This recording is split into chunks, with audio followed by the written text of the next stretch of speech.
Hi, my name is Gerhard Schwant and welcome to Selling Power TV. Today we have the pleasure of meeting with Dave Curlin. Welcome, Dave. Thank you, Gerhard. It's great to be back with you again. I heard you say once that too many consultants are focusing on the noise on the sidelines and not on the game. Can you explain that? In the last year or two, so much attention is being focused on the top of the funnel and what's happening above the funnel. So lead gen, social selling, LinkedIn, lead nurturing, email marketing. And that's great. It's important.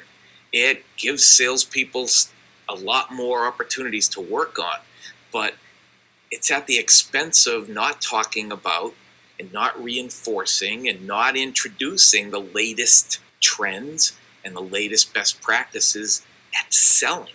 Right now, there's a lot of work to be done helping salespeople get to that next level when it comes to consultative selling, when it comes to selling value, when it comes to following a milestone-centric process that's aligned with the buyer journey. You bring up some very interesting points because there are two ways to slip on the banana peel. One is to have irrelevant conversations, and secondly, to have obsolete conversations. And I think the obsolete conversations happen still when people go back to some of the stuff that we have learned in the 80s. The 80s was all about presentations. We didn't have this technology yet. And the second decade of this century has been all about demos.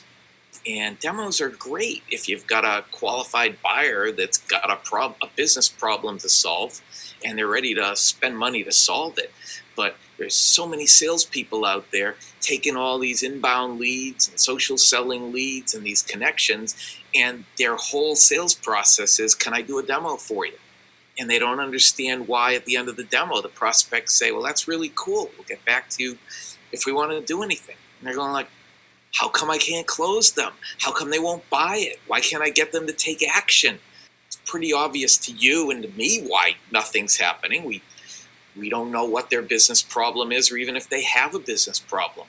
And a lot of the salespeople who are attuned to business problems just assume there's a business problem, or they're trying to solve a business problem before anyone's told them there is a business problem. Right. And in not asking more about the business problem and the implications and the financial impact. You mentioned the word predictive, and my ears perked up because I see a lot of analytics moving into the sales suite, and a lot of companies talk about predictive analytics.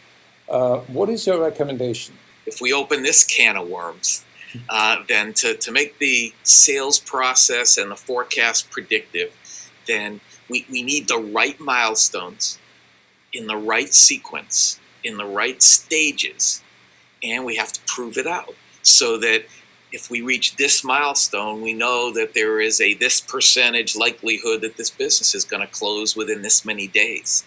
And a good sales process that's been properly customized and optimized with the right milestones in the right sequence will work that way. And if that's tied in directly to the pipeline in the CRM system, then the pipeline and the forecast will be spitting out that kind of accurate predictive information as well. Well, what you're saying is that you have to have a process and a methodology, which is different from a process. Exactly. And you need to have the numbers, consistent numbers, to look at in order to become predictive. Like right now, win rates are atrocious. Yeah. They're dropping, and sales cycles are taking longer and longer and longer. Right. That's not good news. Right. But you and I could both guarantee that where win rates are dropping and sales cycles are getting longer, we know they're doing the wrong things at the wrong time for the wrong reasons. Right. It's a sales process problem, and it could be a methodology problem.